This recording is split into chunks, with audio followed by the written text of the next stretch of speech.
بسم اللہ الرحمن الرحیم، السلام علیکم ورحمۃ اللہ وبرکاتہ۔ My dear brothers and sisters, آج ہم بات کریں گے ریاکاری کے بارے میں، یعنی کہ دل کے اندر اخلاص کا ہونا اور ریاکاری کا نہ ہونا۔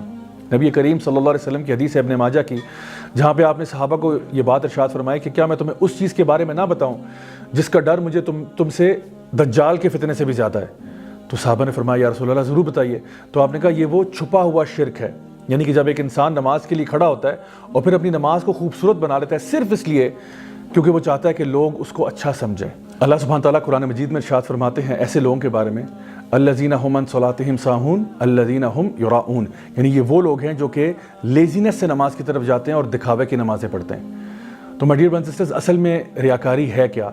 ریاکاری کے بارے میں نبی کریم صلی اللہ علیہ وسلم کی بعض روایات میں یہ بات بھی آتی ہے کہ یہ ایک ایسا چھپا ہوا شرک ہے جو کہ ایک اندھیری رات میں ایک کالا پتھر اور کالی چونٹی جو اس پہ چل رہی ہو، اس سے زیادہ چھپی ہوئی چیز ہے کہ جب یہ انسان کے اندر پیدا ہو جاتی ہے تو پتہ ہی نہیں چلتا کہ انسان جو ہے کوئی عمل کر رہا ہے، لیکن وہ اللہ کے لیے نہیں کر رہا، وہ لوگوں کے دکھاوے کے لیے کر رہا ہے۔ اور یہ جو ریاکاری ہے یہ راء سے نکلا، یعنی دکھاوے سے نکلا ہے۔ تو اصل میں ریاکاری کا مطلب یہ نہیں ہے کہ لوگ آپ کو دیکھ رہے ہیں، ریاکاری کا مطلب یہ ہے کہ آپ لوگوں کو دیکھ رہے ہیں۔ یعنی مثال کے طور پہ ایک انسان جو ہے وہ کسی باغ میں نماز پڑھ رہا ہے اور اس کو کوئی بھی نہیں دیکھ رہا، تو لیکن اگر وہ اس بات سے کانشیس ہے نا کہ مجھے لوگ دیکھ رہے ہوں گے، تو پھر یہ ڈیفینیٹلی ریاکاری کے اندر آتا ہے۔ تو یہ کانشیسنس ڈیولپ ہونا اپنے اندر کہ لوگ میرے بارے میں کیا سوچیں گے۔ مثال کے طور پہ کوئی شخص اگر قرآن مجید کی تلاوت کرتا ہے اس لیے کہ لوگ میری واہ واہ کریں تو یہ ریاکاری ہے۔ کوئی شخص دین کی دعوت و تبلیغ کرتا ہے اس لیے کہ مجھے لائکس ملیں، لوگ مجھے اپریشیٹ کریں، لوگ میری واہ واہ کریں، یہ ریاکاری ہے۔ اگر کوئی شخص اللہ کی راہ میں مال خرچ کرتا ہے اس لیے کہ لوگ کہیں کتنا اللہ کی راہ میں دینے والا ہے، یہ بھی ریاکاری ہے۔ کوئی شخص ہاتھ میں ہر وقت تسبیح لے کے پھرتا ہے اور ایک مسکین سی شکل بنا لیتا ہے کہ لوگ کہیں ماشاءاللہ کتنے نیک شخص ہے یہ بھی ریاکاری ہے۔ حتیٰ کہ ایک شخص اپنے اوپر سمپلسٹی اختیار کرتا ہے صرف اس لیے کہ لوگ کہیں کہ بڑا سمپل آدمی ہے، یہ بھی ریاکاری ہے۔ تو اصل مقصد یہ ہے کہ جو بھی آپ کی عبادت ہے وہ اللہ کے لیے ہونی چاہیے، جیسا کہ اللہ تعالیٰ قرآن مجید میں ارشاد فرماتے ہیں کہ ان صلاتی و نسکی و محیای و مماتی للہ رب العالمین، کہ یقیناً میرا جینا مرنا سب کچھ اللہ کے لیے، تو ہر عبادت جو ہے وہ خالصتاً اللہ کے لیے ہونی چاہیے۔ اب سوال یہ پیدا ہوتا ہے کہ ریاکاری کیا نہیں ہے؟ ریاکاری یہ نہیں ہے کہ اگر آپ سپورٹس میں کسی کے ساتھ کمپیٹ کرتے ہیں اور آپ کو جیتنے کا شوق ہے یا آپ کی ڈیبیٹنگ سکلز اچھی ہیں، کوئی بھی دنیاوی پرسوٹ میں اگر آپ کسی کے ساتھ کمپٹیشن کرتے ہیں تو یہ ریاکاری میں نہیں آتا۔ ریاکاری میں یہ آتا ہے جو کام دین کے لیے کیا جائے اور اس میں بجائے اللہ کے لیے نیت ہونے کے انسانوں کے لیے نیت بنائی جائے، یہ اصل مسئلہ ہے۔ دین میں کوئی بھی کام اگر ہم چاہتے ہیں کہ ہمارا عمل قبول ہو جائے، اس کے لیے حالت ایمان میں ہونا ضروری ہے، اس کام کا شریعت کے مطابق ہونا ضروری ہے اور نیت کا صحیح ہونا ضروری ہے۔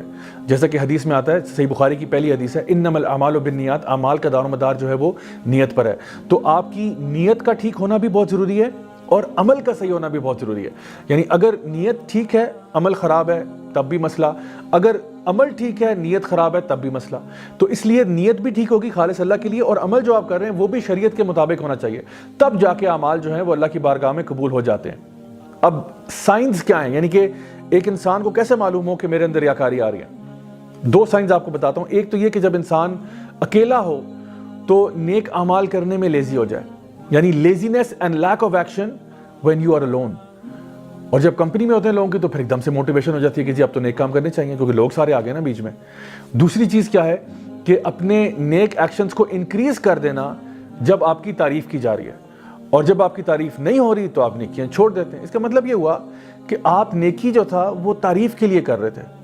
اچھا ڈونٹ گیٹ می رانگ، تعریف ہر انسان کو اچھی لگتی ہے، یعنی کوئی بھی بندہ کوئی کھانے کی چیز بناتا ہے، کوئی پروجیکٹ اچھا کر لیتا ہے، کوئی لیکچر اچھا دے لیتا ہے اور لوگ اس کی تعریف کرتے ہیں تو اچھا لگتا ہے، اچھی بات ہے کہ جی میری تعریف کی جا رہی ہے، میرے کام کو سراہا جا رہا ہے۔ یہ ایک ہیومن نیچر ہے اور ہر بندہ اس سے گزرتا ہے۔ مسئلہ یہ ہے کہ آپ اپنی کسی بھی نیک عمل کے پیچھے جو انٹینشن ہے وہ صرف پریز بنا دیں کہ اگر تو میری تعریف ہوگی تو میں کروں گا، اگر تعریف نہیں ہوگی تو پھر یہ ایک تھینک لیس جاب ہے۔ یہ اکثر الفاظ لوگ استعمال کرتے ہیں کہ بھئی یہ بڑی تھینک لیس جاب ہے، تو اس کا مطلب تھا کہ you are expecting thanks from the people not from اللہ سبحانہ تعالیٰ۔ آپ لوگوں سے امید لگا کے بیٹھے ہوئے تھے کہ اگر تو لوگ تعریف کریں گے پھر تو میں کروں گا، اور اگر لوگ اپریشیٹ نہیں کریں گے تو پھر یہ میں کام نہیں کروں گا۔ اب سوچئے کتنی دفعہ ہم لوگ سوشل میڈیا پہ کوئی چیز شیئر کرتے ہیں اور وہ بات ٹھیک ہوتی ہے، وہ اللہ کا کلام ہی ہوگا یا کوئی نبی کریم صلی اللہ علیہ وسلم کی حدیث ہوگی یا کوئی اچھا لیکچر ہوگا جو ہم چاہتے ہیں جس سے لوگ بینیفٹ کریں، لیکن بجائے لوگ اپریشیٹ کرنے کے ہمیں ہو سکتا ہے گالیاں نکالنا شروع کر دیں۔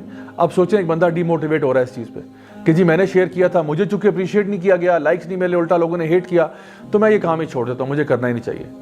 تو جیسا کہ اقبال نے کہا تھا نا کہ اگرچہ بت ہیں جماعت کی میں, مجھے ہے حکم ازاں لا الہ الا اللہ. تو آپ اپنا کام کرتے رہیں, یہ فکر نہ کریں کہ لوگ آپ کو اپریشیٹ کر رہے ہیں یا نہیں کر رہے. تو اپنے اندر سے لو آف پریز کو نکال دیں, فیئر آف بلیم کو نکال دیں, اور ڈیزائر فار ورلڈلی بینیفٹ اس کو نکال دیں, اور fear of hate from people اور ہارم فرام پیپل اس کو بھی نکال دیں. یہ 4 چیزیں جو ہے نا, یعنی آپ کی ڈیزائر لسٹ میں نہیں ہونی چاہیے. ہو جائے اگر لوگ پریز کر دیں الحمدللہ, نہیں ہوتا تب بھی الحمدللہ. نبی کریم صلی اللہ علیہ وسلم نے عبداللہ ابن عباس رضی اللہ عنہما کو یہ بات ارشاد فرمائی تھی کہ اگر پوری دنیا کی قومیں تمہارے خلاف ہو جائیں اور تمہیں نقصان پہنچانا چاہیں, وہ تمہارا کوئی نقصان نہیں پہنچا سکتے سوائے اس کے جو اللہ تعالیٰ نے پہلے کیا ہے. اور اگر پوری دنیا کی قومیں اکٹھی ہو جائیں اور تمہیں کوئی فائدہ پہنچانا چاہیں تو وہ تمہیں کوئی فائدہ نہیں پہنچا سکتے سوائے اس کے جو اللہ تعالیٰ پہلے لکھ چکے ہیں.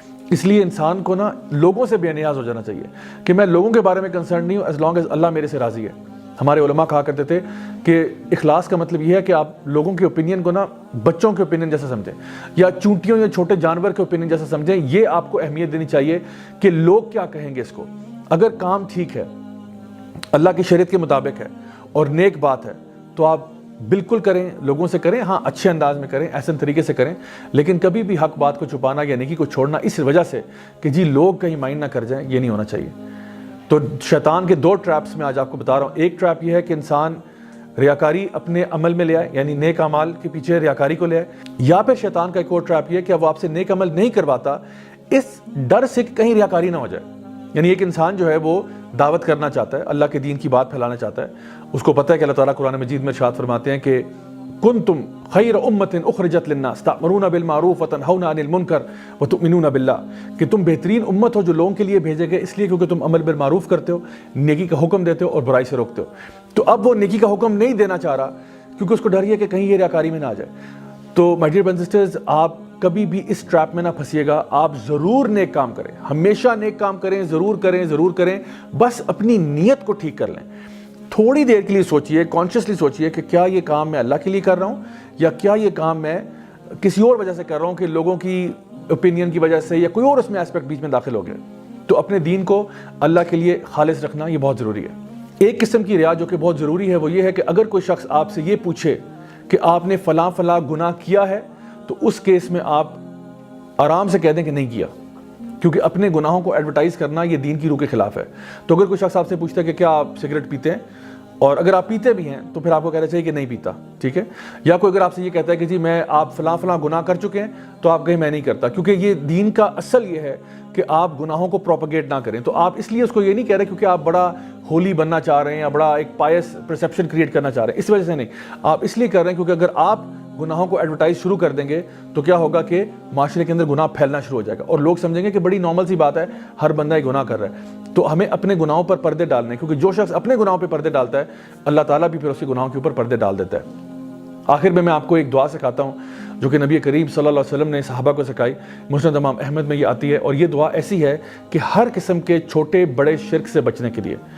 اللہم انی اعوذ بکا ان اشرک بکا وانا اعلم واستغفرک لما لا اعلم, کہ اے اللہ ہم تیری پناہ مانگتے ہیں ہر قسم کے شرک سے, چھوٹا ہو یا بڑا ہو, چاہے ہمیں معلوم ہو یا نہ معلوم ہو, ہر قسم کے شرک سے پناہ مانگنا, کیونکہ ریاکاری جو ہے وہ چھوٹا شرک ہے. تو اس لیے my dear brothers and sisters اپنی ڈیلی روٹین میں اس دعا کو شامل کریں. دوبارہ سے میں ایک دفعہ ریپیٹ کر دیتا ہوں, اللہم انی اعوذ بکا ان اشرک بکا وانا اعلم واستغفرک لما لا اعلم. Until next time, this is me, Raja Zawlak, signing off. Wassalamu alaikum wa rahmatullahi wa barakatuh.